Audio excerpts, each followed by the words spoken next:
Today we're going to be breaking down a high kill game that I had while focusing on 4 main things that will allow you to get more kills on Ashika Island.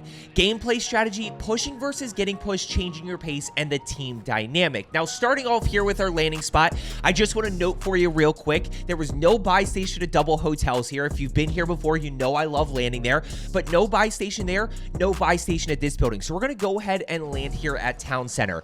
Now when you're flying in, you want to take note of 2 things. Are there teams with us, and where is everybody going? You know, just kind of a rough sense of where people are headed to, so you have a general idea of where to rotate. But first and foremost is anybody landing with us? Are we contested or uncontested? Can we just loot up, or do we have to fight a little bit? That's just going to help you with that early game. And of course, Ashika Island is all about momentum, getting that momentum and keeping that momentum. Now, as we're looting up here, we're going to throw the armor box down, so we're going to have plenty of plates. We've got a UAV in pocket.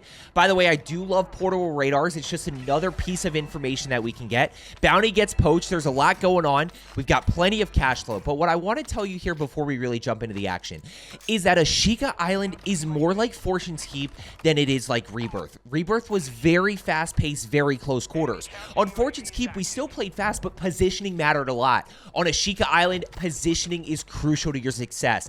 Getting those kills from range to either kick off the fight or just be able to pick up some kills. Now, right here, we're going to go ahead and buy both of our guns, and what I want you to notice about this backpack right here, this is what momentum looks like. I've got a UAV, I've got a portable radar, I've got plenty of plates, I'm running double ARs here, so I'm running the RAW and the cast-off, which is one of my favorite loadouts. The RAWs, I like the socket better than the RAW personally, but I love the cast-off, so I do have some ammo here stowed, some AR ammo stowed, but now we can really get going. Let's go ahead and talk about gameplay strategy from here in rotations. I just need to find somebody, right? I just need to find somebody to kick off the fight, because once I get a kill, I then start getting more information. And this is where we talk about pushing versus getting pushed. You know, I'm headed over this way to farms. I know there's some people over here. We've got one flying in, and we've got one down low. So I'm going to go ahead and take this guy flying in first. We should be able to fry this guy with the RAW. You know, unfortunately, the LMGs they hit really hard. They've got good range and no recoil, so they're very easy to use. And what do we notice on the minimap, right? So I've got 4 people right here, so we're definitely working with 2 teams at the moment, and I've got one on my level. Now, the one on my level, this is where you see me play positioning. I'm not just going to push into this yet. I'm just kind of waiting to see what I can find, trying to find an angle to see if he peeks, and if I can break him, I can push in. If I get the down, great. Then I can go ahead and push in and get the thirst and kind of keep that information going. Now, we're not totally sure where exactly they went, so I'm going to go ahead and pop the UAV. Lo and behold, there's a team over to my right side. So we're going to go ahead and engage this. Pushing versus getting pushed. We are the ones that are going to be pushing. And look, there's a certain dynamic of pushing versus getting pushed, which we'll focus on, which is changing your pace. Right here, we're able to get that down. We're able to get that thirst. Notice we're now in a 2v2 situation. I've got TCAP right with me here. Those guys are definitely on the roof, so we're going to go ahead and peek it this way. Trying to play a little bit careful here, playing positioning, and once I get this break, we can start to think ahead. So we're going to dolphin dive parachute across, right? That creates that momentum, which allows me to keep that high ground. And from here, I hear him in the stairwell. Watch us keep the pressure on here, right? This is where we change our pace. I played, if you go back to here, right? If you go back to here, I played positioning this initially, right? We've got high ground. We're using our long range option. Then we re-engage this. We push to the rooftop. We still play positioning here. We're able to get that break. Not quite a break. We tag him a little bit, but that at least gives us a little bit of an advantage to then go keep that pressure on. Then go push in. We anticipate. Now we've really got the advantage. We're able to get that wipe right there. So 3 kills so far. What is your thought process right here, right? We're always trying to act on information and push teams versus getting pushed and having to react to that. Well, if you remember correctly, before we fought this team at double hotels, there were teams over in farmland here. So we're going to go ahead and push that way to see what we can find. Now, as we're flying over, if you are looking to get better at Ashika Island, just consider subscribing below. My whole goal is just to help you get more kills, die a little less, and pick up a few more wins. So if you are looking to get better, just consider subscribing. And if you are subscribed, you know that I talk about the snowball effect of information, which is all about in the resurgence game mode with the minimap pings. If we can get a clean kill, we get even more information from there, at which point we can figure out how we want to push it and whether we have to change our pace, whatever it may be. So I throw the portable radar down, I get the minimap ping here on my level, I get the down and thirst, which then tells me that I've got 3 people in this building right next door. So I've got to be careful. What do? I throw the prox mine. I know I have to reload my row here. What does that do? Well, if I get pushed, that at least cuts off that angle, right? It might break a guy, at which point I can finesse a little bit. It might force them to retreat. So that just cuts off that angle. TCap's now with me, and we're going to go ahead and play kind of both angles right here. Notice you can't really see it, but he's playing this left side of the building, and we're just playing positioning. We get the down. We can't get the thirst. We've got to think about the other teammates. Don't just hyper-focus on that one kill. We've got to worry about the other enemies as well. TCap gets a down. He gets my thirst, and he gets his thirst as well. There's one enemy left based on the minimap, and we're going to go ahead and get the down right here. I took a lot of damage, though. We get that thirst. This is the one tough part about Ashika Island sometimes, is the fact that you respawn back in very quickly. His teammate just lands on me. There's nothing I can do. TCap had hopped down. I'm not in a position to be saved, but notice that they end up getting him right there, and immediately we're back in. So now we're in this regain process, right? We've got loadout down, which kind of helps that regain a little bit, and it kind of puts us in a little bit of a better spot if we can get away with it, because we got both of our guns, and now we're adding in the fact that we have perks. You know, I've got double time. Tracker's a great option in that perk 1 slot. I am running overkill here. I've got fast hands, which allows me to reload and swap weapons quicker. And I've got high alert, which is a huge advantage.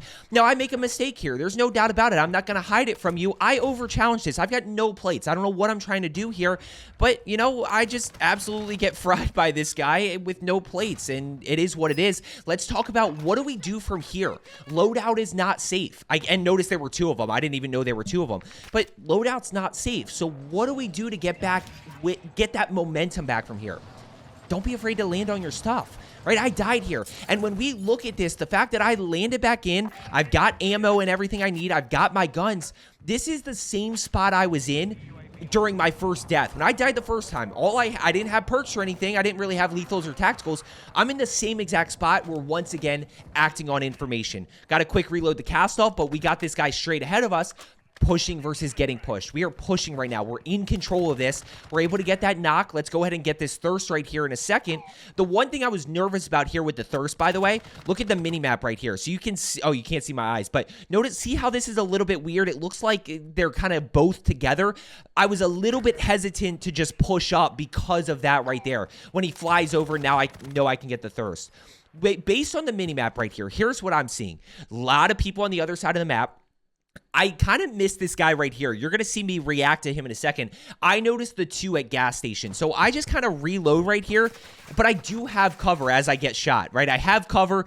We got 1 flying in straight back, so we've got 2 pieces of information. I'm split right now. I've got this guy without a gun, and I've got the guy to the left. Well, he's on a nasty heady, but I've got the row. Easy gun to control. Headshots are nasty. We're able to get that down, and by the way, just like that, this is where, like, we play a lot together, so we're on the same page. Look who's with me. I don't see it in this moment. What happened was TCap come to me, hey, where'd you get that down? I've got a mortar. I didn't realize they were here, but TCap and Duco are right here with us. By the way, I paint faces as a random. It's me, TCap, and Duco who have comms together.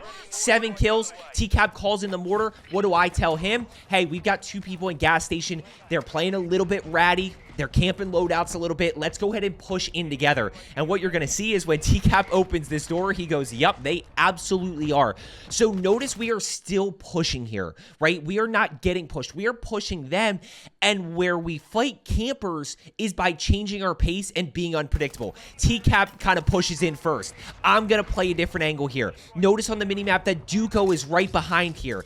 You know, and we're just going to keep that pressure on. TCap gets it down in thirst. I don't know where the second guy went, but now we have control of this building, right? Just like that, we're going to take that out, and we're back in business. Look at our cash flow, by the way, and we've got 8 kills so far. We're just going to keep rocking and rolling here. We've got this is a really good game overall in terms of momentum. Let's go ahead and grab Lodi real quick. Notice I did switch, didn't mean to. It was just in the moment. I switched to the Vaznev and what do I have? The Rao? Yeah, the Rao and the Vaznev. I really really do like the Vaznev. Also, my loadouts, by the way, live in the description below. I've got a permanent link there for you to my loadouts. I've got my top 8 guns right now in there. We've got the RAL, RPK, the Socken, and the Wrap, alongside the... Let's pause real quick because there a guy... Actually, I'll just roll it because this guy gets fried with the Vaznev. We got the Vaznev, the Cast-Off 74U, the Fennec, and the Lockman sub. Now, right here, we don't really have any information. We're kind of in this little bit of a weird spot. I need plates, of course. Wasn't sure if there were other people. Sure enough, there's the UE back up. So we're able to get another UAV. We're able to act on information again. Still look at the cash flow. I mean, just plenty of cash flow to regain here. And look at the patience, the positioning. This is where positioning matters on Ashika Island. Look at how long I take to go push this. Right here, just missed some shots and can't quite get that. But I know there's people fighting up this way. Now, look at the positioning right here. He sees me, right? Look at the change of pace. I'm going to let him push simply because I have good positioning. He does not because he's out in the open. So while I am getting pushed here, he's pushing over to me. It's because I have good positioning. I'm able to get that knock right there, and now we start to act on information. We got one flying in up top. I get high alerted. This is where the no recoil LMGs are a little bit unfair. The fact that I'm able to get that knock right there, he didn't have plates, but that allows me to push in here, right? I have that window of opportunity to push now. This guy jumps down. We're able to execute. Now, the one thing that I will say, guys, is when it comes to Ashika Island, your execution is crucial. Reason being is, if you made a mistake on Rebirth or Fortune's Keep, you could outplay and get yourself out of it. There's not a whole lot of that on Ashika Island. That's why we're seeing a lot of this team dynamic, because it is much harder to 1v3 and 1v4 than Rebirth and Fortune's Keep, largely because of slide canceling. You know, slide canceling gave us a lot of versatility.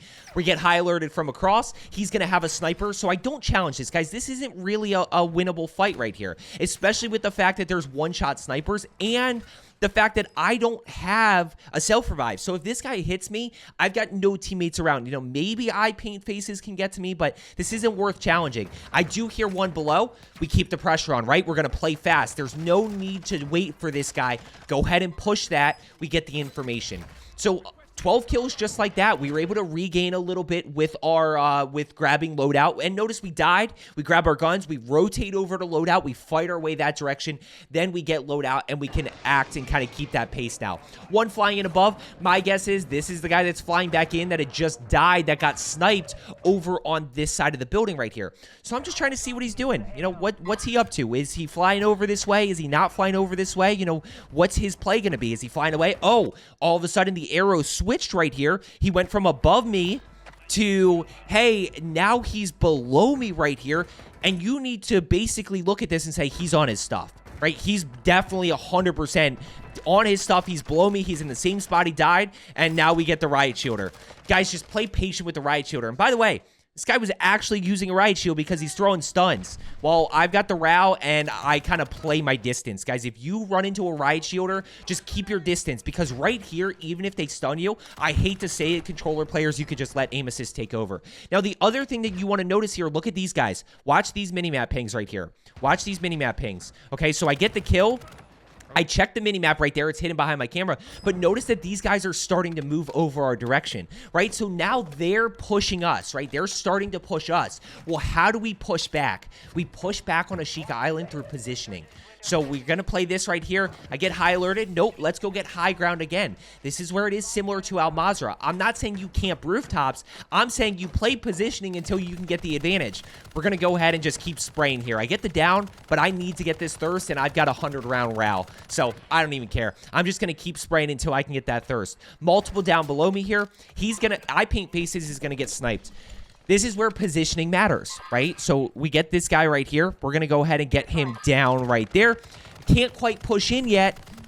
You know, not quite confident. And then eye paint faces goes down. This is where positioning matters. They can't get this thirst right here, right? We're going to easily revive. But notice what I do after this. We're patient. We're patient. We're trying to wait. We're waiting. We're waiting. Look at how I push, right? I don't leave myself susceptible to this right side. Notice the cover, right? I'm still playing my cover as I'm pushing. And as we push in, we're able to get the down. We're able to get the thirst. One more over by the buy station. 16 kills. Still 5 other teams left. 33 seconds left on respawn. And by the way, when respawn disables if we're looking to pick up dubs, guys, when Respawn disables, this turns into a battle royale. This is not like Rebirth and Fortune's Keep where you just keep the pressure on, keep the pressure on, keep the pressure on. Because of the lack of outplay potential, this turns into a battle royale. We're talking about high ground. We're talking about cover. We're talking about patience. We're talking about letting kills come to us. Oh my gosh, I forgot about this. This is so bad. This is so frustrating. Watch what happens right here. This is one of the most frustrating deaths I've ever had on Ashika. And by the way, I want to talk about the regain again. So we get one up top. I'm going to break this guy. This guy right here literally bomb drones himself. He goes down. There's nothing I can do. I hope they remove bomb drones. I really do. There's nothing I can do. But let's talk about this. 16 kills. You know, watch the timer just come down. This is where my teammates can get me back. And look, you get teammates back for everything. Moving 25 meters, a break, a headshot, a down, a kill. You get teammates back for everything. I was talking with another player about this the other day. You could literally bring your teammates back by headshot downing somebody because you get them back for the armor break, the headshot, the down, and the thirst. It's absolutely crazy. But what do you notice right here? Look at our cash flow, right? So when I fly back in, this is not an issue for me to just fly back in. I'm able to buy guns, and now we go. I bought my teammate back, of course. That they need to fix that as well. But we're able to buy guns, and Duco's going to go ahead and get TCAP back, and we're back. We're back in a good spot. I do need plates, but that's about it. Let's talk about team dynamic, guys. Just a simple thing right here, trading with your teammate. I get smoked. Duco turns the corner. We get that trade. Duco is able to get the down and the thirst, and now we need plates. But he does have an armor box. Buy armor boxes. I don't think he bought this one, but guys, when you are at a buy station, buy armor boxes, buy armor boxes, buy armor boxes. And by the way, you and your teammates can buy multiple armor boxes. I could buy one, Duco could buy one, and all of a sudden, when we look at that, I get 6 plates, we get 24 as a squad, then I get 6 more from Duco's and another 24 as a squad. That is 48 plates right there simply by spending $4,000, right? Armor boxes cost $2K a piece. That is a lot of plates. That is a lot of value when we talk about spending money. Trying to figure out where people are. We've got our positioning. One thing we have to keep in mind is people have high ground on us. People do have high ground on us up the hill. There's a guy backside this way. We're able to easily get that knock, get that thirst. We've got 17, 3 other teams. We've got 10 other people. Definitely still potential to drop 5, 6 kills. End games, guys, get absolutely crazy sometimes. I saw a game the other day that had 9 teams still alive in the end game. We can pick up a lot of kills during the end game, so don't always be worried if you end up in the blender early. We can make up for it with good positioning in this end game. Now, right here, get sniped in the back, so we're down, right? We got to hop down. That was exactly what I was concerned about. Team up the hill. Still worried about this team over here, by the way. Always remember information. Still worried about this team that's over here somewhere, that the team that bomb droned me. Trying to see what I can find. TCAP's back to full strength. We've got 3 teams, still 10 other people. Nobody's really killing each other. There's another armor box, so now we're really in business. I've got durable gas mask. I've got UAV. This is the momentum. This is the end game momentum that we still need to keep if we can. This guy's on my level, 2 up above that are rotating down the hill, and they have to push into us. Now, I decided to make a play here and play gas masks since they are on our level. So I'm just trying to see what I can find here. One guy's pushing up top, so he gets high ground on us, unfortunately. And now we need to work our way. 18 kills right there. 3 other teams. We've got 7 other people. So we are starting to get kills. Teams are starting to die out a little bit more here. Now we're in a 2v7 situation. And no one's up top, just based on the fact that my teammate's fighting. We get the knock. We can't quite get that kill. That would have been a clutch kill, but we're going to go ahead and play it up here. If you caught it, I don't know if you caught it. Did you catch that precision airstrike? Because I did earlier, and I purposely didn't point it out. I can use this precision. So we're going to go ahead and precision. We're going to get that thirst right there and kind of get power position back, right? Allow this to clear the rooftop so we can play this high ground. This building is in right here, so we can really use that to our advantage, especially because when you look at the rest of this circle, this is now our ultimate high ground. This is where we want to be, in circle with with cover, then power position, and even if people are below us, there's little windows right here that we can shoot through. So I'm going to go ahead, let him get a little bit further inside, and my own precision airstrike hits me. Is what it is. Can't do anything about that. Unfortunately, we aren't able to pick up the dub because of that. If that precision doesn't hit us, we're at what, 18 kills. We've got 5 other people left. This should be a pretty easy 20+ kill win right here. I would need to pick up 2 kills, and then, of course, we clutch the dub, which, based on our positioning, we're in a really good spot to do that, and I've still got durable. So, unfortunate, guys. It happens. It is what it is, but I hope you found today's video helpful. As I always say, let's get better today, and I will see you tomorrow.